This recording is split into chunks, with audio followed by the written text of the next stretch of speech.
Hi guys, how you doing? We're in Floriana and it's the festa. I've been contacted by Stephen and I'm going to have a look around. There's a tour. Come on guys, Floriana, St Publius. There's a tour around the church. Let's see what we find. This is my island in the sun.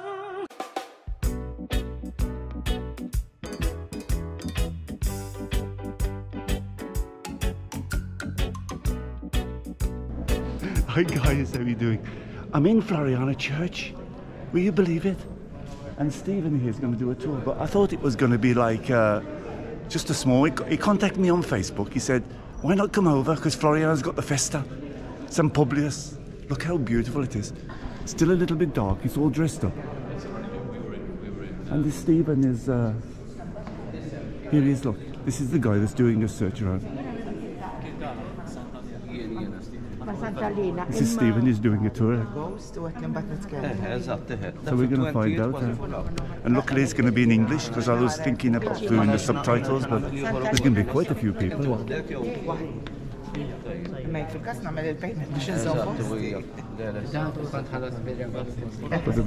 Hello Stephen, pleased to meet you. He's going to do a tour around. This is Stephen. Nice to meet you. He's going to show us all the hidden secrets of St Publius. Okay. We're going to start off. Oh, look, this is St Publius. So I'll come back to you when we've started the video off. But what we're going to do, I met a guy here, Raiden. I tell you, lucky, he knows me as well. This is Raiden here, look. We made friends, Raiden.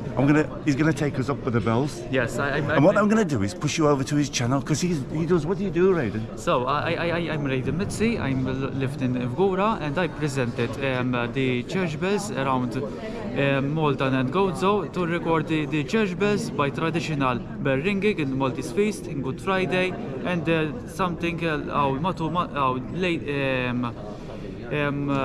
the bell ringing during the year. Hey, this is a lucky guy to contact. I've kept his number. You know how I love bells, going up to bells, and we're gonna do some things together. So we're lucky though. He said to me, "Steve, I can take you up the top, but keep quiet." So last Friday I reached 3,000 subscribers. Yeah, I think you're going to get some more. I need more. Yeah. I need to reach 4,000. Go over to his channel. The link is going to be below. So say hello to him. He does bells. Stephen's going to. We're not going to interrupt Stephen. No, we're going to just let him talk. Look at the moustache, guys. That's what do they call those moustaches? And he's going to start talking. So what we'll do, I shut my mouth and we just listen to him. Lots of people here. It's another subscriber here. She watches my. What's your name? Bridget. Bridget. She's on my channel. We met a few people there. Let's go around with a tour then. Look how beautiful it is. Well, they're doing some work up there. Eh? I met a few subscribers who watch the channel. So let's listen to Stephen.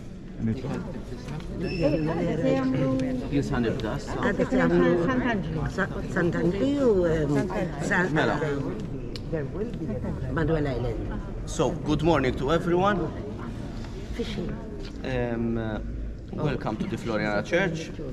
Obviously this weekend we have the titular feast, that's why we're doing this tour today. The profits from this tour will go towards the church as well, as was advertised. So basically today we'll be going around the main attractions in the church. But before doing that, I'm going to give you a bit. I'm going to give you a bit of historical background to understand a bit why this church was built, etc., etc. So first of all, Floriana didn't exist. Floriana only started to exist very much later after Valletta. So the Knights of St. John built Valletta after the Great Siege in 1656. Okay, they built the outer walls of Valletta. They were obsessed that they were going to be attacked by the Turks. So they wanted to strengthen the fortifications as much as possible. The bastions were already very strong, but they wanted them even stronger. So they decided to build another outer layer of bastions, which are the Floriana lines, where we have Port Depot and so on. And the scope was that there would be a buffer, so if the Turks would attack the first line of fortifications, there was this very big wide area, which is now Floriana, a wide space. So if the Turks invaded the first line of fortifications, they would be caught in this big yard. There were no buildings at all, and from Valletta they could see them coming, and they would round them up in this yard from above the bastions, and they would be caught in there. The only buildings at the time in Floriana were the Sarria Church. Someone mentioned it to me. I don't know. Yeah. Sarria Church was built after the Great Siege. It was designed by Mattia Preti, and it has 7 paintings by Mattia Preti. It is the only architectural piece of work that Mattia Preti did throughout his life. So he was a painter, but he managed to do the architectural work of Sarria Church. There was the Mall Gardens as well. It was already existent. The Mall Gardens was built by Grandmaster Lascaris. We know the saying in Maltese, you have which Lascaris, because he was very rigid, very strict. The knights were supposed to be religious monks, but they had lovers and alcohol and so on. So he wanted to build that recreational area, and they used to play Palla Malio. If you go to London, there is Pall Mall, no? This was before Pall Mall, so Pall Mall took the name from here. So this was an aristocratic game. Remember, the knights were aristocrats, like hockey sort of. It had high walls and so on. That's an aside. And also the Capuchin convent was also already built, okay, in very early, 1560s, 70s. In fact, the Capuchin monks were very angry when they built the fortifications because they were closed in the city. And their rule states that the Capuchins have to be outside the building areas. If you notice, all the Capuchin monasteries, even in Malta, they are far away from people. Calcara, Gozo, so on. So they ended up closed up in the city. Valletta was becoming overpopulated, okay, very quickly. I forgot to mention the Winja Court Tower. For those visiting my page, I have a feature on the Winja Court Tower as well. The Winja Court Tower was when the aqueduct came from Rabat to Valletta, and it came by gravity, all right, etc. So it was already existing. So the population of Valletta was on the rise, and they wanted an extension to put more people in the city. In those days, it wasn't fashionable to live in Slima, it wasn't fashionable to live in Mellieha. Areas next to the sea were very dangerous. The people liked living in cities because there was always the fear of an attack, so they wanted protection in a city. In fact, even the military thinking changed of the knights, okay? Before the knights came, we had Mdina. It was a retreat fortification. So when there is an attack, the farmers went in Mdina and hid in the bastions. After the Great Siege, the knights wanted to be proactive. They built the city not in the center of the island, but on the verge of the water. So they prevent an attack from even coming on shore. Right? So many people lived close to these cities, the 3 cities and Valletta, to be protected. So that is why it was overpopulated. Then they decided to build Floriana. There were many arguments for and against. The knights didn't want to build Floriana at first, most of them, because they were going to ruin this big yard where to catch the enemy inside in case there is an attack. After a lot of arguments, they decided to build it, but with several conditions. The buildings had to be low, 1 story high, not like we have today. The streets had to be grid lined, so that if the enemy seeps in, they cannot hide. The buildings had to be easily demolished, so in case there's an urgent need to demolish them, they could be demolished. And there had to be a glacis. This yard in military architectural terms is called a glacis. The glacis, though the area of Floriana was not to be the whole glacis as it was, there had to be an area left free, which we call a glacis. From this line, if you notice, in Floriana we have this line, the church. Even on the other side we have the football pitch. On the other side, the Catholic Institute didn't exist. St. Anne Street as well, the last 2 blocks where there was the British High Commission and the American Embassy, that didn't exist. So those were built after the war. So there weren't any trees either, because trees are an enemy for defense. Okay? In fact, all the trees we have around the fortifications. In Malta we're speaking a lot about the environment and so on, but those are ruining this. If you go to Tipinetum here in Samizon, the trees are not, they're ruining, you can't see the fortifications. In fact, if you see old pictures, there weren't any trees. Because the trees, the enemy can hide within them and so on. Where now there is like a small forest, right? Yes, that was, that came much later. All right.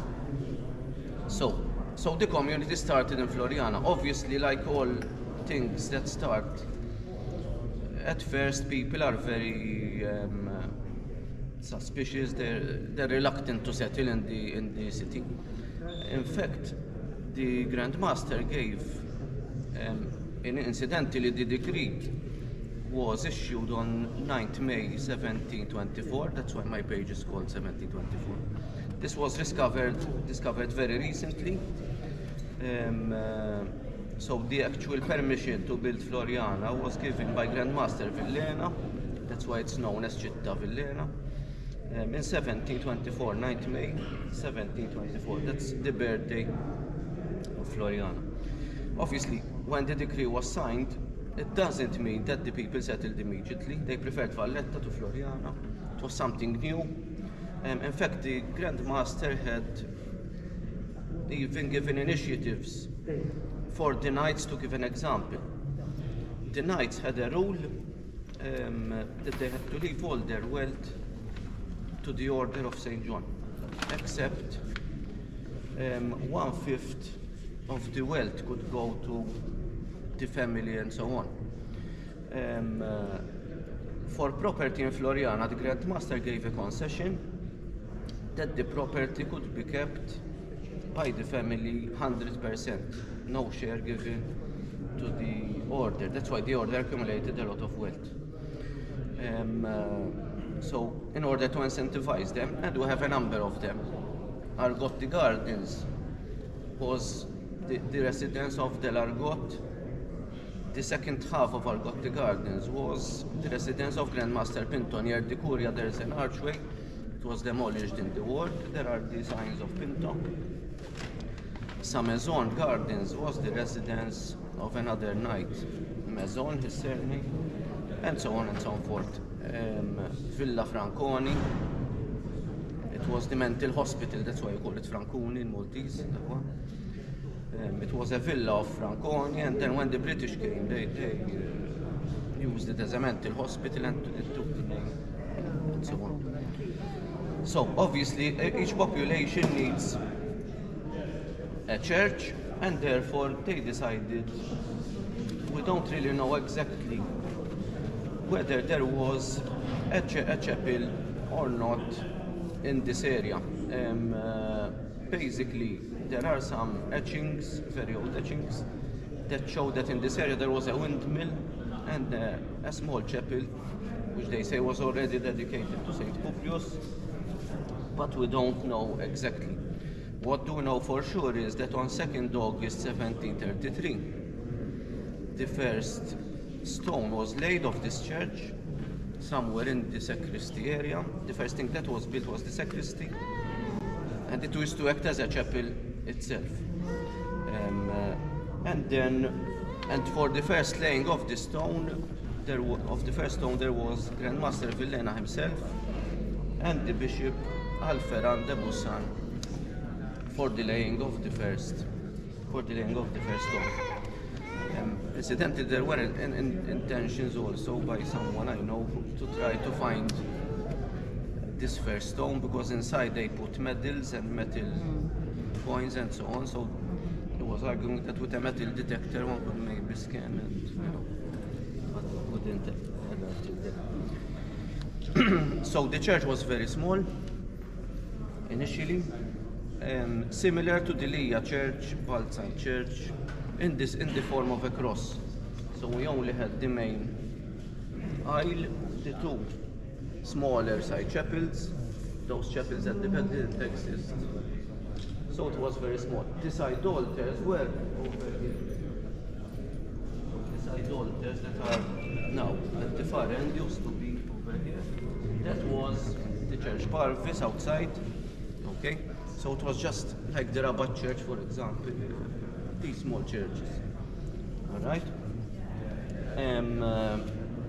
Eventually the population of Floriana started growing, and this church started being too small for the parishioners. There was a very long fight with the Valletta St Paul's chapter, alright, because we were forming part of the Valletta parish. Floriana was part of the Valletta parish, and Valletta didn't want to give up the church, didn't want to restrict its territory. It was about power, it still is today, let alone in those days. So Valletta didn't want to let go of Floriana. The people of Floriana were so much angry that they used to go to the chapel in Talpieta, which still exists, Tadduluri Chapel, right? Also because the fortifications of Valletta weren't as we know them today. There was an issue lately with the Triton Fountain, because they said it's Valletta, we say it's Floriana, so on. But the fortifications of Valletta used to extend till that area, and there were a lot of ravelins and passages, so it wasn't a straight entrance into Valletta like it is today. You had to go circling around, and in those passages a lot of thieves and used to stay there, and there was also a lot of risk of theft, etc., etc. So the people of Floriana wanted an autonomous parish, that this church becomes a parish. The Pope himself had to intervene, all right? I forgot to mention as well, initially, the Knights of St. John wanted this church to be a conventual church, conventual parish. If you notice certain churches, in Malta they have the 8-pointed cross. Sarria Church, for example, has the 8-pointed cross. Victory's Church in Valletta, the Co-Cathedral. Those were churches belonging to the Knights. In fact, today they are government property. Because incidentally, I told you, the Knights could leave the properties in Floriana to their relatives. When the Knights were expelled by the French, obviously they lost everything, and everything became government property. That's why you have public gardens and so on in these places. So Grandmaster Villena wanted this to be a conventual church. In Malta in those days we had 3 powers. The Grand Master was the civil authority, the Inquisitor in Birgu, who was the judicial police sort of authority, court police, and we had the Bishop, which was hopeless. He had nothing. The Knights were also religious, so the Bishop was just Because each diocese has to have a bishop who is just a figurehead. And in Valletta, if you notice, the three main churches, St John's belongs to the Knights. St Paul was the mini cathedral of the bishop. That's why they have a lot of silver and so on. And St Dominic's Church, the Dominicans were the Inquisitor was Dominican, so they had their church there as well. But the Knights never had a parish because the parish belongs to the diocese, belongs to the bishop. So Grandmaster Villena wanted this church to be a conventual church, whereby the parish priest is appointed by the Grand Master, not by the bishop. I don't really know who the architect was, but recently they found some plans by Antonio Falzon, who planned to extend the church on the sides. And the facade was totally ruined. So we had this facade. Then all of a sudden we built another two walls on the sides. So we had two belfries. It was like a garage then, it became really unsightly. These works started on 7th August 1856, and it's documented that the works were done by Carmelo Spiteri, who was from Zebbuc, etc., etc. Took 5 years.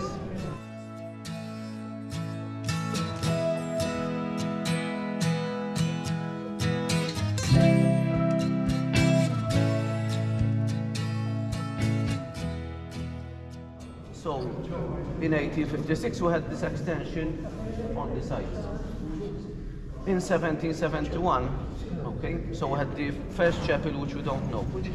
The original church, which was by Bonnici, which was built, the first stone, in 1733, which was this third extension in 1856. Then finally it was decided to extend further, especially because the facade was really unsightly. So just to give you an idea, the church used to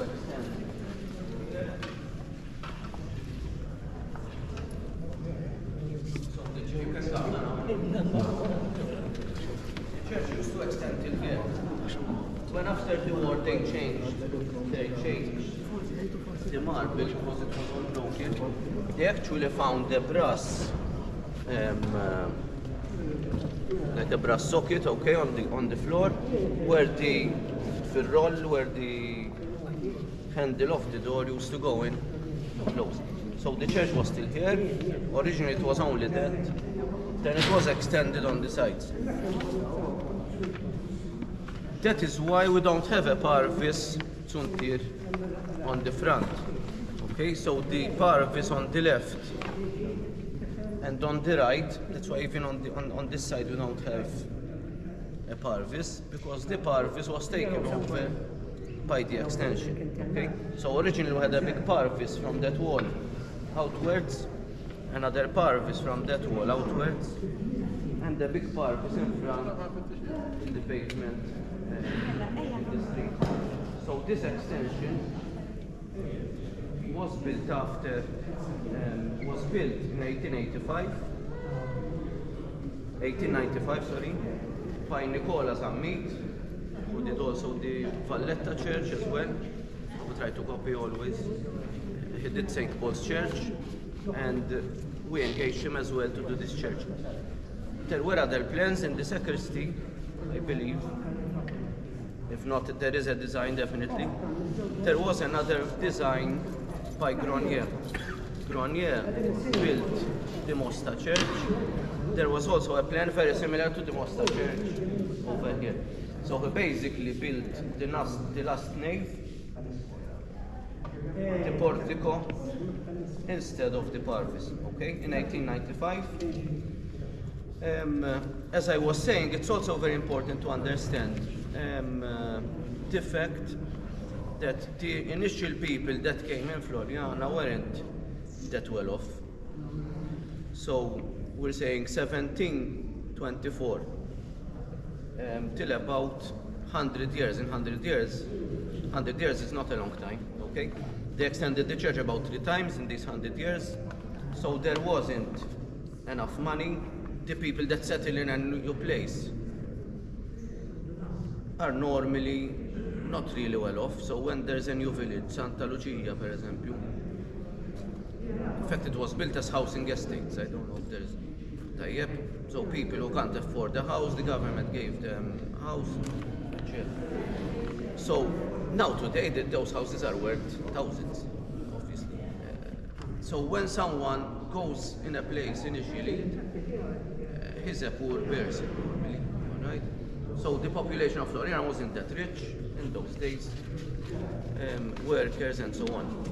In the 19th century, 1890s and so on, a lot of rich people started coming here, because then it started becoming fashionable to live in Floriana. In fact, if you look at the electoral registers, in those days, not everyone could vote. Women couldn't vote. Only professionals could vote. Okay, so if you look at the list, most of the people who say Valletta, Floriana, Birvum, Bormla, you don't see someone from Slima. It didn't even exist. Slima started in 1900. You wouldn't see someone from Zurich like our friends. They had their own parish. Mela. Tayyeb. So when there were these people, they could obviously afford more, and they started a lot of the decoration of the church. Okay, the debt was paid of the building, and the church started being embellished.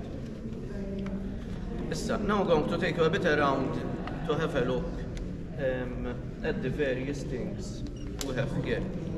So, just an aside, most of the things we'll see are very related. So it's basically more of the same thing.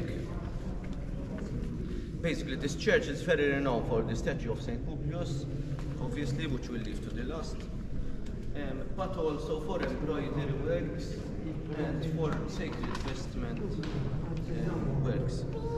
In this church, we have a complete set. You can see on the main altar, which is red velvet. So on all the altars, red velvet, the red material is velvet, the yellow material is gold, obviously. That is gold thread on red velvet, okay? Bil-Malti you call it rakmu, embroidery, okay? So basically, gold is belted into very thin wire-like threads. Strands. And it is patiently by hand in those days. Today they're doing it mechanically, but it's nothing, nothing similar. They still do it by hand because yes, as well. In fact, very recently we did another. They do it by hand, and the works were done in Lyon, in France. So we would send the design, and they would do it by hand in Lyon and send it back to Malta. The nuns did it as well. The work is in the Italian style. Okay, basically where you see embossed, the design is not flat; it's embossed. They would put, there's the velvet.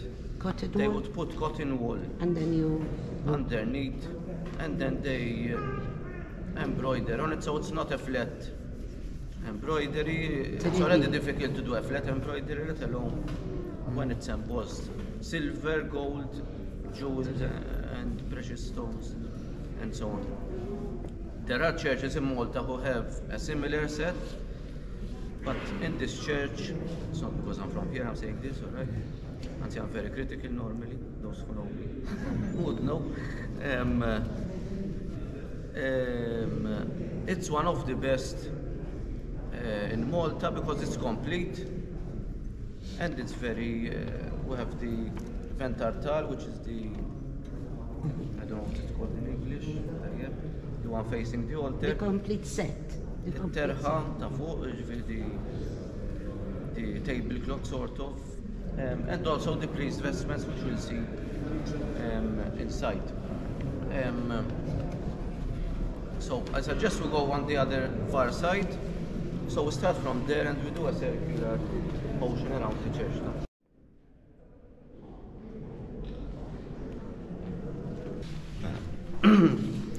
This is the chapel of Our Lady of the Sacred Heart. In Slima there is the Church of the Sacred Heart, Sacro Cuore. That came after this. The first devotion to the Sacred Heart in Malta started over here. With this chapel, there was also in the past Fratellanza, Fraternity, which is lay people in, there were about 14,000 people registered, this documented in this Fratellanza. Tayyeb. The devotion to the Sacred Heart started in France by a priest, I forgot the name. First we had the statue. This is a wooden statue, it's in need. You can come in touch if you can. It's in need of a bit of restoration, okay? That is this statue, it's a wooden statue. Initially when the devotion started, this statue was like this, okay? Eventually the Pope actually made an order, and I forgot the date, but it's about 1870 something, where you cannot have a statue of the Sacred Heart like that, but Jesus has to be in the hands of Our Lady, with the Sacred Heart of Jesus. So a clarification by the Pope himself was made. So this shows us that the statue came before this order, which I had the date, but I forgot to take note of it.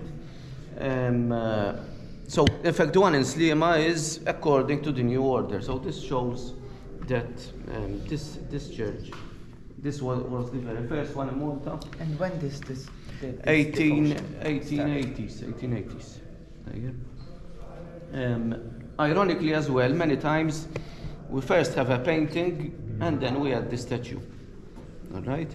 In this case, first we had the statue, then we had the painting. And if you see, the painter copied this statue in a similar manner to the statue we had.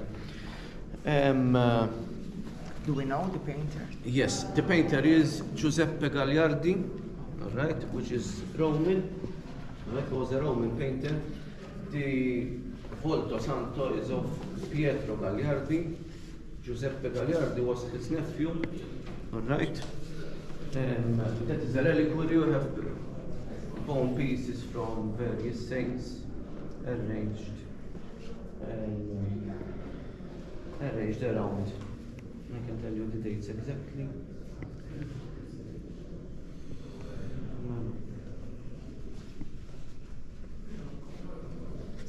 1864. The painting was made in 1864.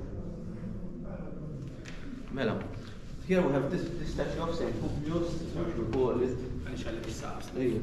So the statue was made before? Yes, the statue was made after. Sorry, 1864 that was a Mela, in Sacred Heart. In those areas, all right? Dak sambu kullu ta' tfal, we call it. It started here as well. On the Monday of the feast week, we do a feast for the children, okay? So the children carry it themselves outside. So it started here in Floriana. It's about over 90 years old. It was restored by the nephew of the original Antonio Ajus had done it. It was restored very recently. Nowadays all the parishes do have a festa tatfal, but in those days it was something that started here. Now, you can notice, it's important to have a look at the side. Okay, so the words are on the side. Terha, you have to see it from the side. Yes, I have details here, but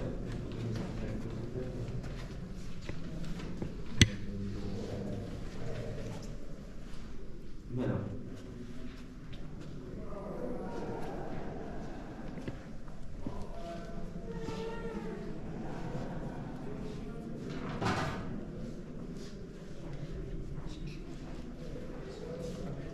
All these were made between 1898 and 1905. All these Ventartali, etc., were made in that era. In fact, this one was made in 1903. And they are regularly used, or they they use them for the feast? For the feast only, and we take very much care of them, because it's a very delicate material. The velvet tends to collect a lot of dust. We brush them very carefully. We stow them. We don't. Those are stowed in a special cart made for them with boxes, and the top. Terha, we don't twist it. We put it flat, and then we have pipes, so that we don't do a twist. The material goes round. Breaks. And we use special paper to protect it and so on. It's very delicate. It's over 100 years old now, so and it's irreplaceable. So if something happens, those are the last one of the last things that come out in the decorations. So on Wednesday, and by tomorrow, by Monday morning, they would be all back in. Okay. Third painting we have. The first painting was in many churches in Malta. You see a wooden crucifix, which is actually a statue jutting out. This church was destroyed during the war. I'll explain that later on. And this painting actually took fire and it was completely destroyed. The other paintings, we never lost them. Nothing with that one. We lost the best one. But that's the Lavkum. The altar piece has a very nice, because apart from the embroidery, we also have the lace. All right, el-bitzilla, Maltese lace, which is also very, very much.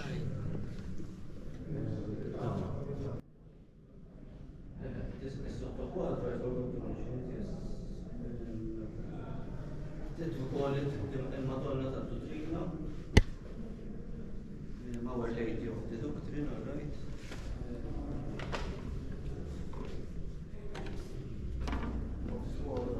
No, that's very good. The motif, look. So we close it. In the lace then? In the lace, yes. The motif is close. In the big Oh, okay, yeah, I can see. oval. No, I was noticing that crown there as well. no, and the lace as well. There's like a crown on there. Yes. Usually that signifies Mater, Virgin Mater Dei. Oh, okay. Our Virgin Mary, Mother of God. Oh, okay. Because I usually do. I Yeah, sometimes- you do this as well? Yes. What's your name? Carmen. Carmen. Pleased to meet you, Carmen. Yes, you do. Oh, you do this work as well? Yes, Oh, yes. it's really As a beautiful. hobbit. Oh, yeah. I went to learn it and I did. It's beautiful. It's very relaxing. Yeah. It relaxes.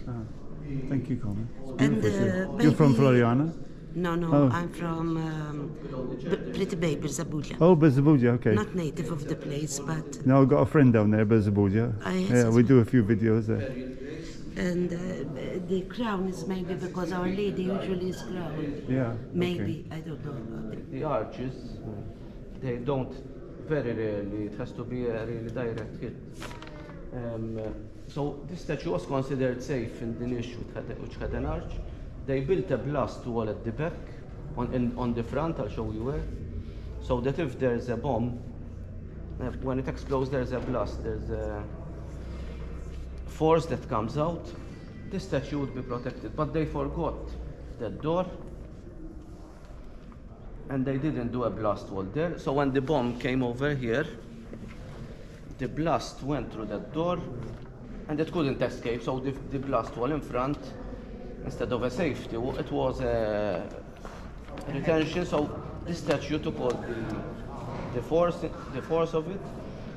In fact, the line was came off from the statue, all right? And it was found somewhere over there. Don't tell me how it came out from that door. Over there. There was Banavostri as well. And the lion was found over there. And they saw also the inscription Vidi Vincenzo di Merck, 1811. On the lion. On the lion's belly, which means the lion is attached. We say St Publius is made from a piece of wood. But that's not true because no statue is made of one tree. Right? They attach, for example, the hands are, and the lion would be a separate object, okay? But it would be attached, and when they removed it, the area which was attached to the statue, there was this inscription, Vidi, and they actually discovered when the statue was made, because they used to think it was made in 1815, not 1811. So can you imagine that statue made of wood? It weighs 1 ton, 300 kilos, all right? To put it inside, we don't dismantle it like other fetishes with the bratella. We had to interrupt the tour going around because he's so excited. He wants to introduce us to the bell ringers. We're going to go, hello, all right? Hello, all right. Hello, the bell ringers.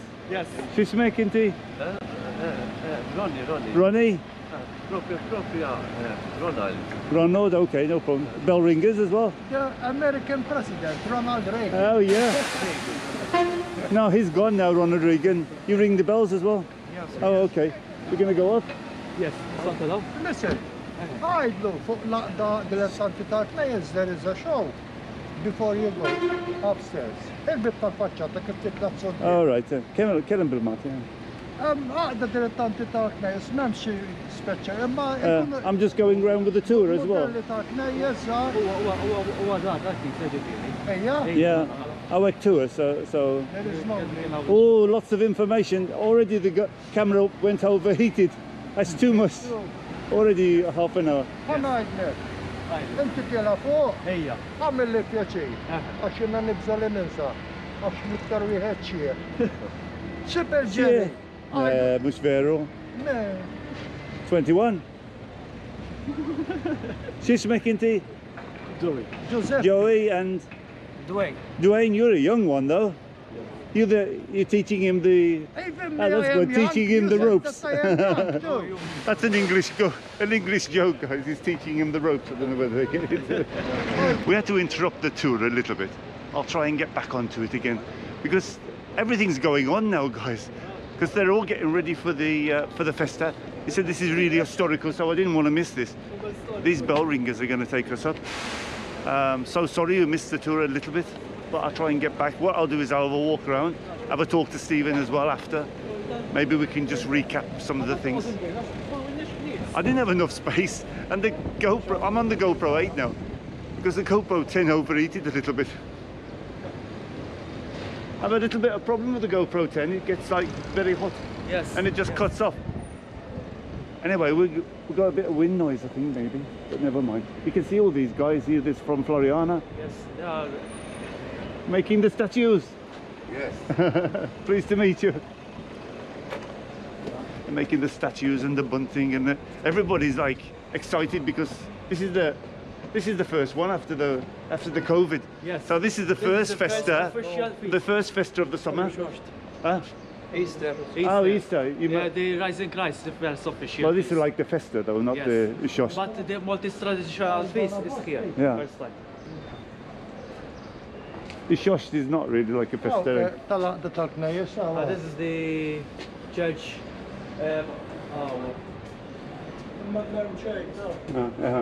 Hello. Oh wow, there's many stairs here.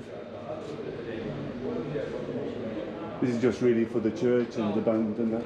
You can see the view. Yeah, we're going up. Thank you very much. Hey, everybody's so helpful here, guys. Come to Floriana, come to St Publius, even when there's not the festa. He's over there still. So we grab this, and what we'll do, we'll go back onto it again, the thing. He's over there. What we'll do is have a quick talk to Stephen about it after.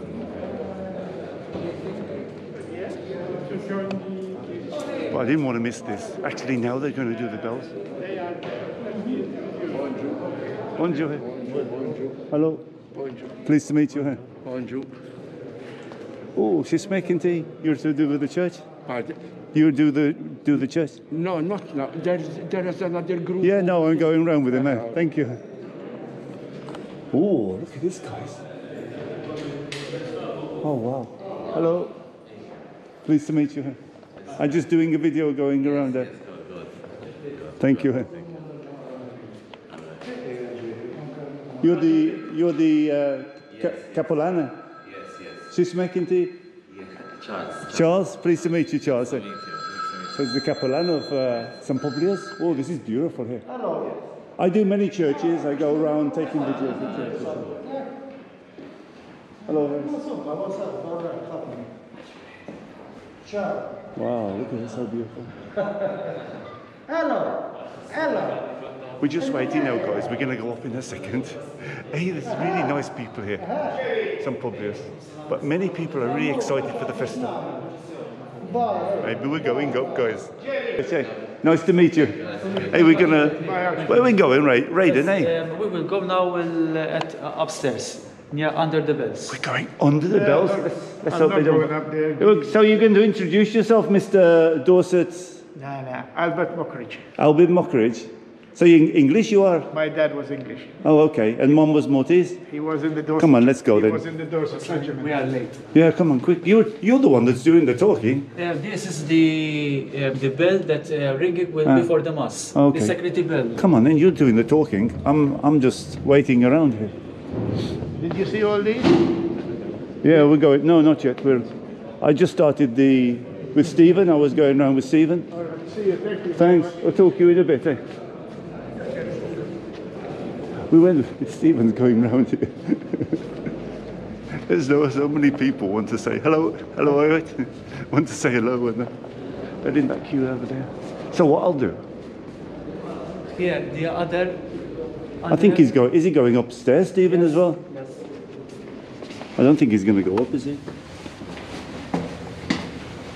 We're doing it again, guys. Come on, let's go up. The spirals there downstairs. Garagor. Garagor, yes. Yes, I know a little bit.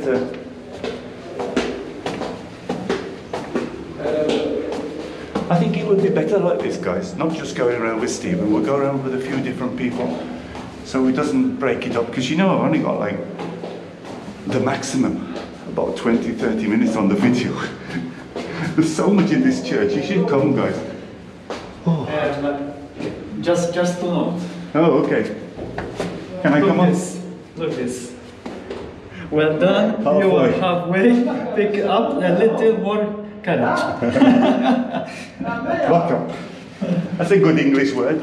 I know a few English words. Pluck it up. So halfway. All right. Now the bell ringers talking together to. Oh, this was just why we broke away from the meeting, from the tour, because they're actually going to ring the bells now. So I thought.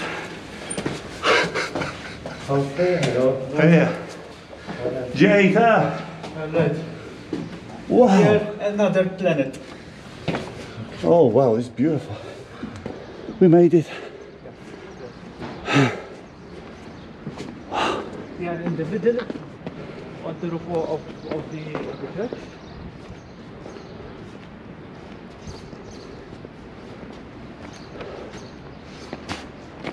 So, can I open my phone to explain about the bells? The church has 8 bells. 2 of them used for clock, and 5 major bells used for peals. And the one of the sign of the smallest bell, they didn't ring during the peals. and used for signal. So we're really lucky because Raiden is really into bells. So go and see his channel underneath. I'll give you the link. You go around a bit, Raiden. Go to Yes. different places. Yes. He's going to tell us all about the bells. Come on then. So I will. So this bell is coming from Napoli. Ah, okay. And founded in 1954. 1954. Ah, okay.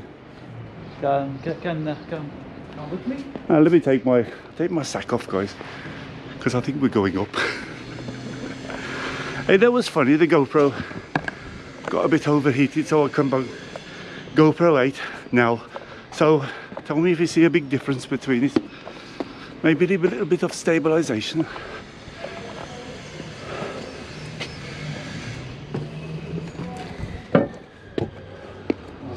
So here, because I need to find the correct information No problem. about the Floriana bells. Oh wow. Hey, we've really cracked it here, guys. Come on.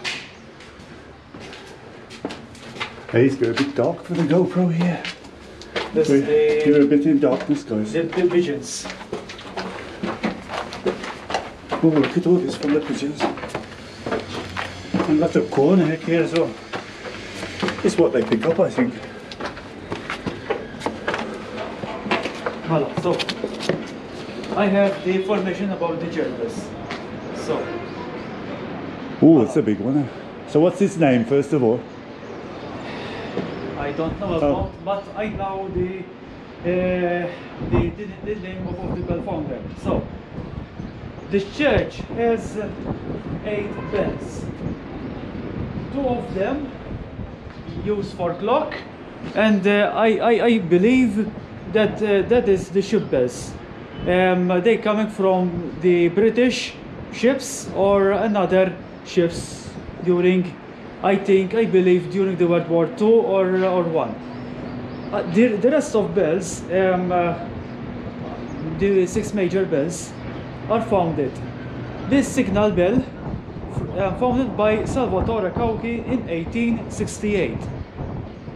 The second bell, cast by Giuliano Cauchi in 1880. The third bell, same, Giuliano Cauchi in 1880.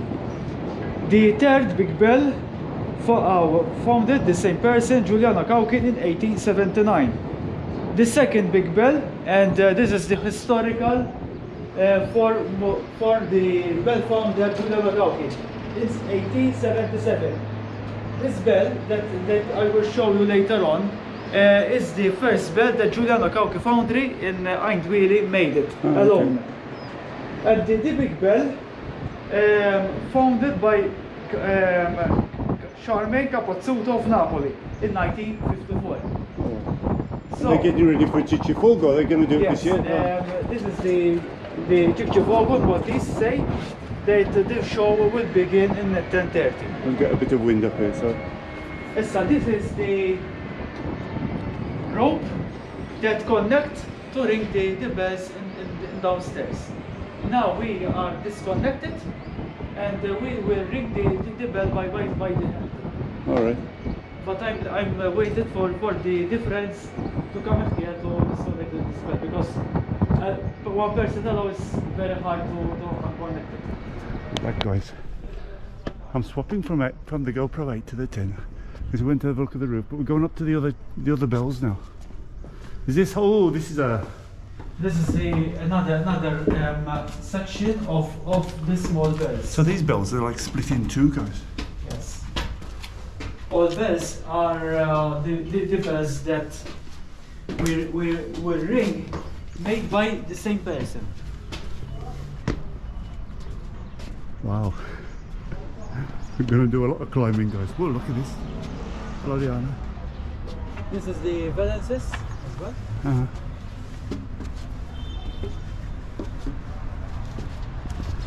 It's very good shot here. Yeah. Look at that guy. I hope this ladder's good.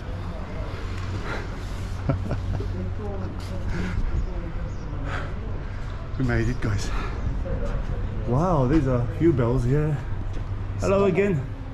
Right. These are the bell ringers we met downstairs. Many ropes here. Għandhom jirranġaw għal-kampjoni nasal oħra ta' tas-senjal. Ah, okay. Samma baħalletu All right. So we come back up again. So, We'll come back up when they're ringing it. So during the at no, we ring 1, 2, 3, 4, and 5. And those bells 1, 2, 3, and 4, they made it from Juliana Kauki only. This bell is founded in 1877. That Juliana Kauki made the first bell alone. Sorry. Look how is Thickness. The thickness. Double thickness. Ah, Floriana always the best. So and another good story is Juliana Kauki in 1878 made another bell like this, and the people of Floriana that Juliana Kauki made it, the note was the same of this. Oh, okay. And the Floriana people that doesn't accept it because the note of bells are the same, and bought from the Collegiate Parish Church of St George on Ormy. Ah, okay. So basically the technique how to ring the Maltese bells is the bend, how the bell is the position.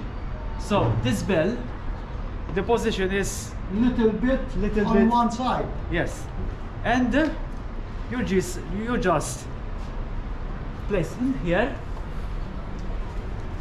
start to increase the momentum like this, and they move the clapper in parallel both sides. So this bell is curved, is balanced, and the clapper moved in another way along, just to push here, right me, and the clapper goes out to another side. So this is the side. This bell is steady, and yes, this bell is a little bit balanced, and go to this side. Other bells will start to increase the momentum. You see, normal zammi. Just 2 fingers, 1 and 2, and just to make. First of all, the hand will become relaxed, because I see a lot of people to press the hand very solid. You just need a very relaxing hand, and just to operate this finger only. Oh, okay. This is interesting then. Yes. Just. Many of us, you see this hand. It's like a suspension hand. All right. This is very good to mobilize the system of bell ringing. All right. Huge bells.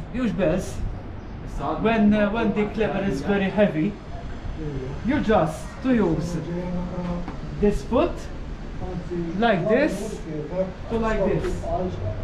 Right? It's interesting. Issa, in Maltese traditional system, the church bells ring with different technique from the others of countries. Here in Malta, we ring the same similar techniques of the Mexican technique or Latin American technique, but here in Malta, we ring different. So when for example, this bell started to ring in both sides, this bell is coming to ring the next. So we just ring one time. After, for example, 10 seconds, just to ring another tone out strike. After 9 seconds, to ring another strike. Just to strike the bell. This is the clock bells. I told you in early. What time is it? 11:30. Dong. So, I will demonstrate some of the techniques how to ring the bells.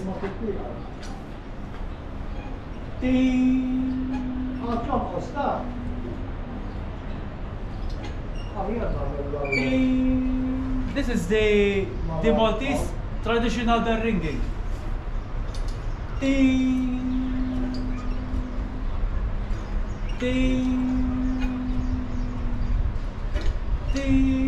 Now I fall 3 times. Ding, ding,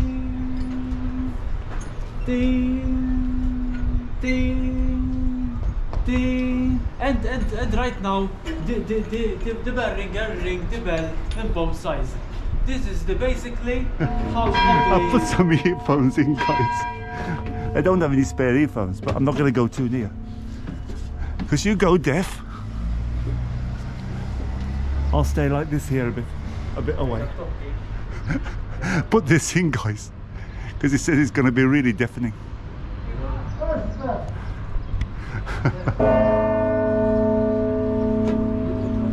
In about 10 minutes they're going to ring these bells. Ejwa, naf, imma baqa kwarta, u suppost it-tokki bil-mod għandhom kwarta. Sport jiddu nibdew. Nofsinhar you ring this? Imma Tuesday. 11:45. Fiex inti bda l-ewwel mota? I'm out there a lot, Let's put my earphones in, guys. U sassija għandna. I don't want to go deaf.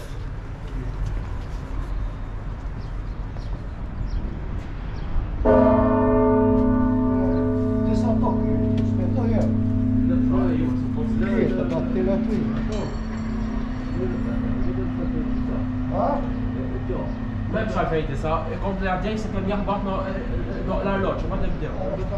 Għajdlu, għajdlu tista tibqad.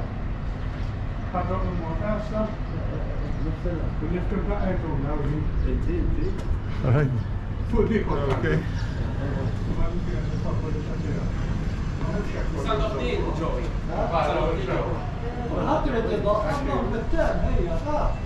Ejwa, l-għawel mot għaddin.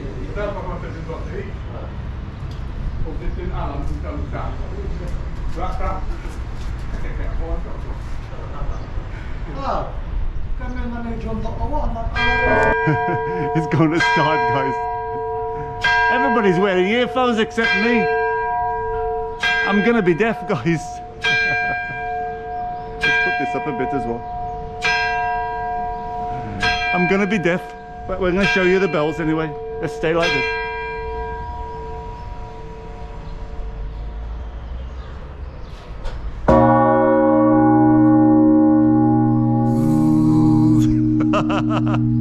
Nice. Not too bad.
those steps going down.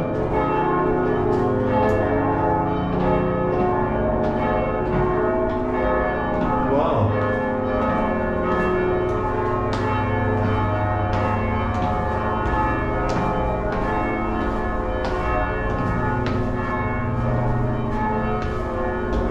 Let's go down. I missed a bit of the tour of Stephen because I didn't know he was going to come up here actually. So I could have waited for the tour, but it was getting long anyway. We'll have to cut some of it anyway, because to make a tour of the church. So we were over there, and we'll try and get that guy, that English guy, and we'll carry on a little bit.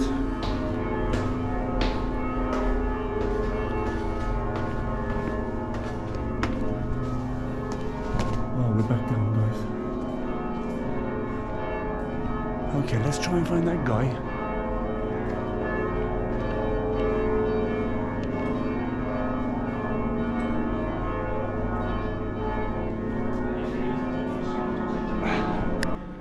We missed Stephen. He's up on the roof now. So, but what I'll do is I'll walk around slowly and show you. I was running out of space anyway because it would have been a very long video. We won't have the guided tour.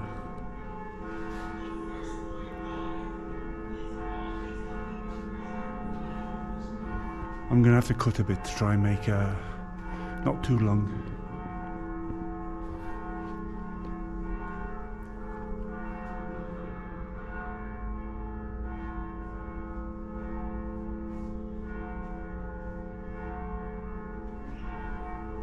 Let's go around slowly, and then you'll see everything.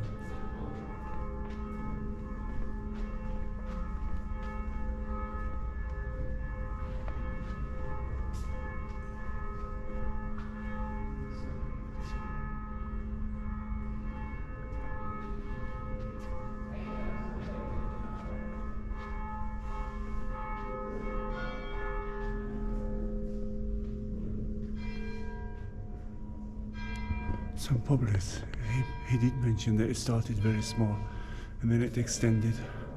Some beautiful paintings around. So we go around the different niches.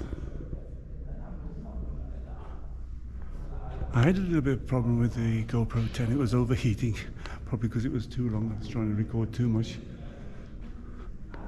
Anyway, we got the first bit, and you got a lot of history of Floriana and the church and everything.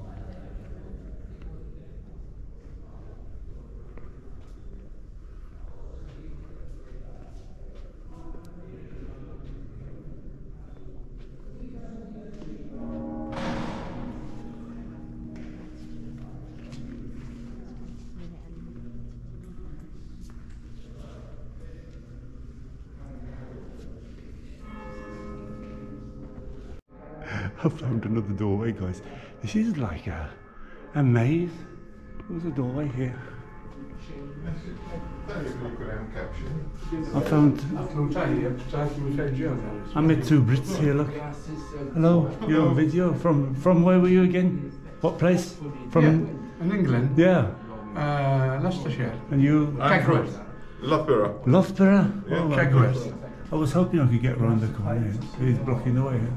I'll tell my wife I met you. Yeah, you're on YouTube then. Sorry? You're on YouTube now. Oh, thank you. Oops. I was holding. There we are. Look. Give him a wave. Give you my wave. See these pictures? Yeah. I got them for them from the Imperial War Museum. Oh, Paul. All right? Switch Jackman now? Iwa. Għalli Stephen, ta' fuq dik. Yeah, it's a good idea. Also, the captions. Eva, I went round with him a little bit, but I was using too much. I was at memory. school with this chap. Yeah? Same school. Was he clever? Eh? Was he clever? No, he was brilliant. Is it Dumbo? No. You got these pictures, or? Yeah, from the Imperial I did a little Museum. section on the, you know, when it burnt outside that. The arch. Yeah, I did a lot of videos of churches. That was 2 years ago. Yeah, exactly. I did a section of it. 27th April 2019. Have you ever? Wealth of information. He was talking about these doors. Yes. What did you say about them, Freddie? These are miniatures of the doors of chapels and churches that are in Floriana. Wow. In the chapel of the Nazarene here in this church, there is also a larger exhibition of all the church, of all the doors of Valletta Church. Oh, wow. Yes. Wow, that's These interesting. were made by the brothers Paul and Anthony Piscopo. I forgot the year, but and what do you think they are made of? Lineam from wood? No. No. From plaster then? Some kind of plaster? No. Oh, what's it from then? They are made of cardboard. Oh, wow. But then... From cardboard, yes, guys. From but cardboard. then, these panels, those are matchsticks. Oh, wow, that's interesting, yeah. Over here, over here. You see this panel, this... Yeah. And that sort of sculpture in there, that is bird seed. Oh, wow. Some people are so clever, eh? And this round in here and here, those are press studs we use on clothes. And those are buttons. Wow, some people are so talented. Yes, eh? yes. We have press studs here as well, matchsticks, and some clay models. Wow, thanks, Freddie. That's really interesting. I've really enjoyed it walking around. Yes. Very nice. There's some really old pictures here of.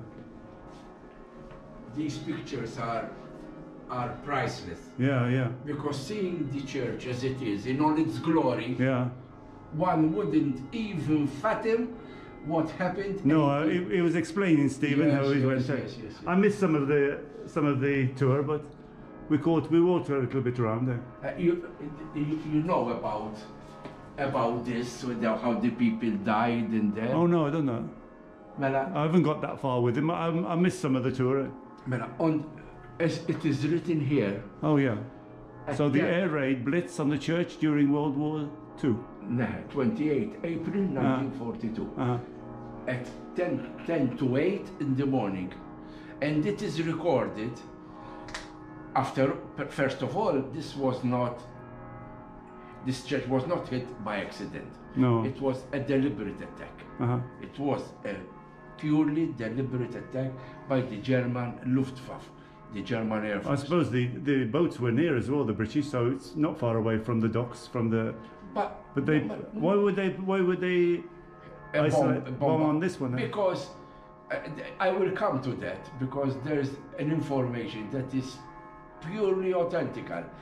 In 1960, a group of German tourists came over, like you are, going around. At the end of the tour, one of the persons called aside the tour leader, and he told him, I was one of the German pilots that bombed this church. Wow. And this person, the Maltese, said, why? How did you come to bomb a church? He told, and the German answered, because we had orders, because there was information that this church was being used as a magazine for grain that would be brought in from those granaries right in front of the church, and even ammunition. Oh, wow.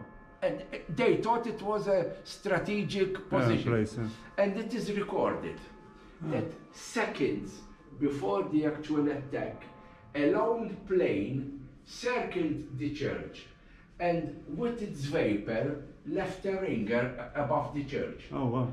He marked the target. Seconds after, the Stukas, the dive bombers, dived into that ring and let off their bombs. Wow. You can see the devastation. Yes, this is the most chilling, shows the most chilling effect of the explosion on the walls. Yeah, we're right behind the altar.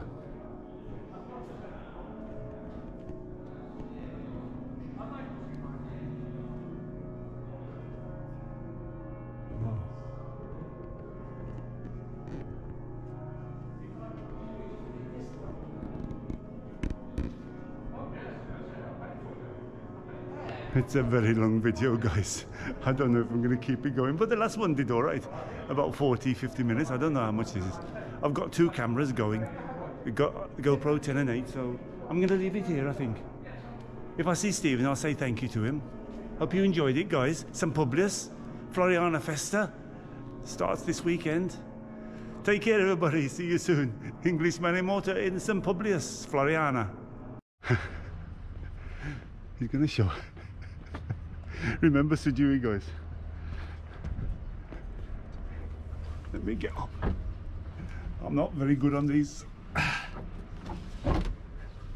Because the painting is being restored at the moment. Wow. Let's get up, guys. Wow, look at the work going on here. It's under being restored. There it is, guys. Hey, not many people get to see this. What a lot of work. So that's the wood that we saw from the yes, yeah, this like kind of wood, but this we called falacca. Oh, okay. Come on, we're going to the other bell now, guys. Let's go and have a look.